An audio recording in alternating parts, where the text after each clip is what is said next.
सभी भाई बहनों को जय मसीह की। आप सभी दर्शकों का हमारे YouTube चैनल में स्वागत किया जाता है।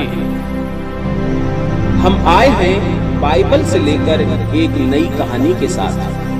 सदरक, मेशक और अबेदनगो को सोने की मूर्ति को दंडवत करने का आदेश। दानियल की किताब 3 अध्याय 1 से 30 वचन में पढ़ सकते हैं। मेरे प्रिय भाई बहनों, एक समय की बात है कि बेबीलोन का राजा नबूकदनेस्सर अपने राज्य में राज किया करता था और एक दिन यरूशलेम पर चढ़ाई करके उसको घेर लिया और यरूशलेम को अपने कब्जे में कर लिया और अपने कर्मचारियों को आदेश दिया कि जाओ पूरे इस्राएल में ढूंढकर ऐसे प्रतिष्ठित होनहार और जवान राजपुरुषों को लाओ जो निर्दोष, सुंदर और सब प्रकार की बुद्धि में प्रवीण और ज्ञान में निपुण और विद्वान और राज मंदिर में हाजिर होने के योग्य हों। मेरे प्रिय भाई बहनों, मैं बताना चाहता हूँ कि पूरे इस्राएल में कुछ यहूदी पुरुष पाए गए जिनमें से सदरक, मेशक, अबेदनगो और दानियल मुख्य थे। तब नबूकदनेस्सर राजा ने सदरक, मेशक, अबेदनगो को अपने प्रांत में कार्य के लिए तैनात कर दिया और दानियल को अपने राजसभा में रख लिया।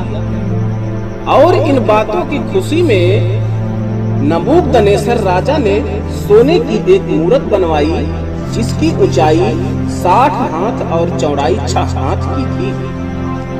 उसने उसको बेबीलोन के प्रांत के दूरा नामक मैदान में खड़ा कराया। तब नबूकदनेस्सर राजा ने अधिपतियों, हाकिमों, गवर्नरों, जजों, खजांचियों, न्यायियों, शास्त्रियों आदि प्रांत के सब अधिकारियों को बुलवा भेजा कि वे उस मूरत की प्रतिष्ठा में आए जो उसने खड़ी कराई थी।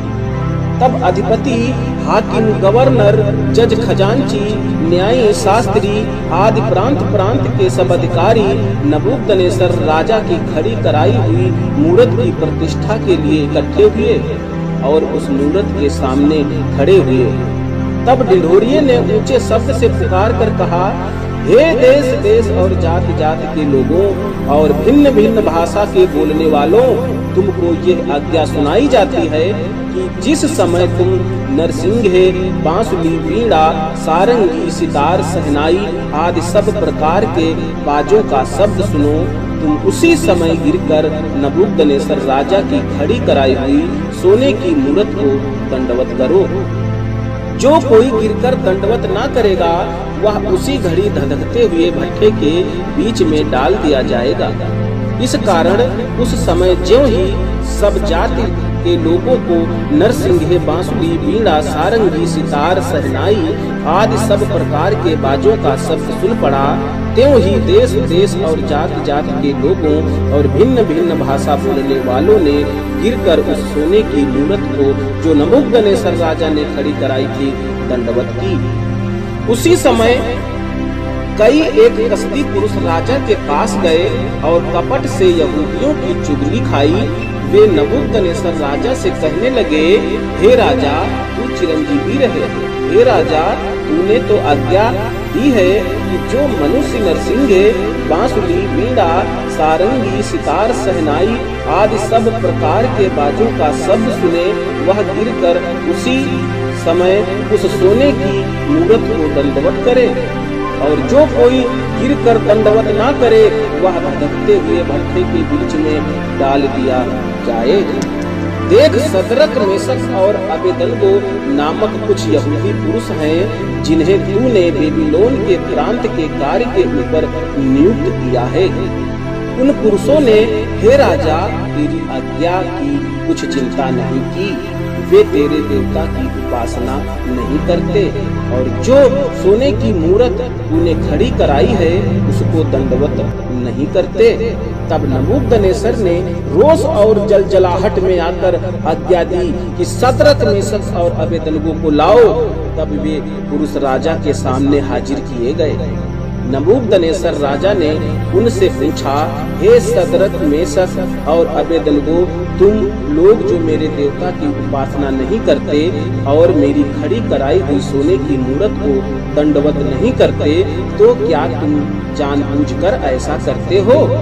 यदि तुम अभी तैयार हो कि जब नरसिंगे, बांसुरी, वीणा, सारंगी, सितार, सहनाई आदि सब प्रकार के बाजों का शब्द सुनो और उसी क्षण गिरकर मेरी बनवाई हुई मूरत को दंडवत करो तो बचोगे, और यदि तुम दंडवत ना करो तो इसी घड़ी धधकते हुए भट्ठे के बीच में डाले जाओगे।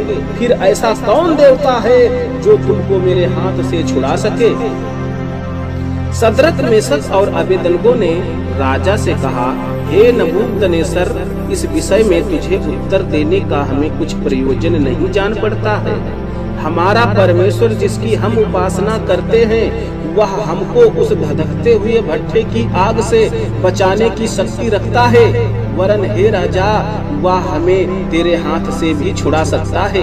परंतु यदि नहीं तो हे राजा, तुझे मालूम हो कि हम लोग तेरे देवता की उपासना नहीं करेंगे और ना तेरी खड़ी कराई हुई सोने की मूरत को दंडवत करेंगे।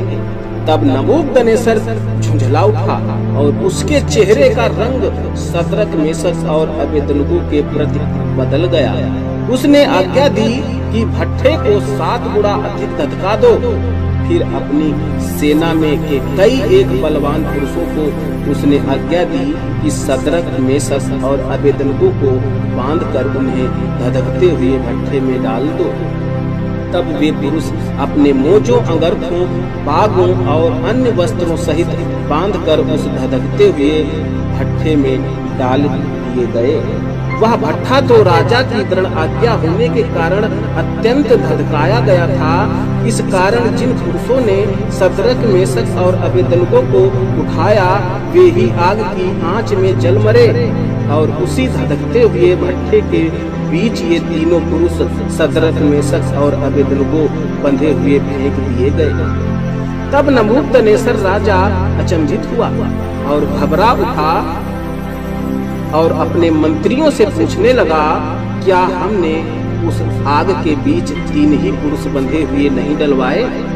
उन्होंने राजा को उत्तर दिया, हाँ राजा, सच बात है। फिर उसने कहा, अब मैं देखता हूँ कि 4 पुरुष आग के बीच खुले हुए टहल रहे हैं और उनको कुछ भी हानि नहीं पहुँची, और चौथे पुरुष का स्वरूप ईश्वर के पुत्र के सदृश्य है।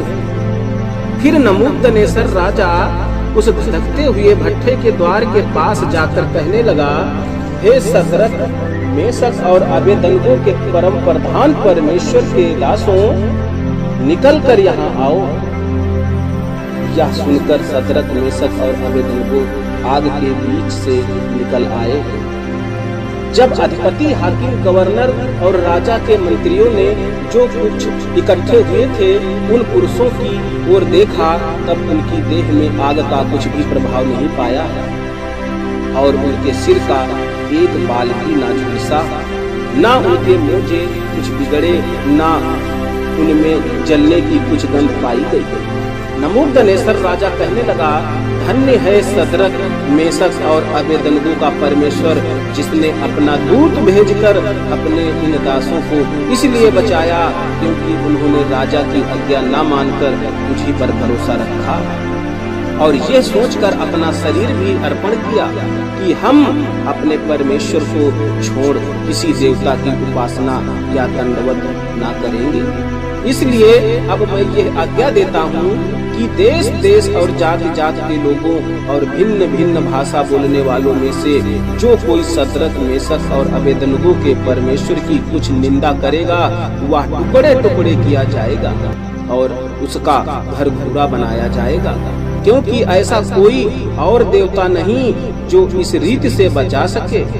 तब राजा ने बेबीलोन के प्रांत में सदरक, मेशक, अबेदनगो का पद और ऊंचा किया।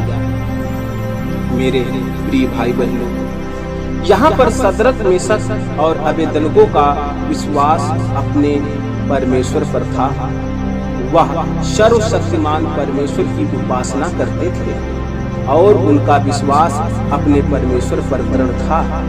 और इतना विश्वास उनका दृढ़ था कि राजा के आदेशानुसार अपनी प्राणों की भी परवाह नहीं की। और अंत में परमेश्वर अपने स्वर्गदूत को भेजकर उनकी रक्षा की और उनके प्राणों को बचाया और आग उन्हें जला ना सकी। मेरे प्रिय भाई बहनों, हम बताना चाहते हैं आप लोगों का विश्वास भी अपने परमेश्वर पर दृढ़ होना चाहिए, ताकि परमेश्वर हर मुसीबत, दुख, तकलीफों से आपको बचा सके। परमेश्वर के प्रियो, हम आशा करते हैं यह आज का संदेश आपके विश्वास को बढ़ाने का कारण बनेगा। God bless you. प्रभु आप सबको आशीष दे। आमीन।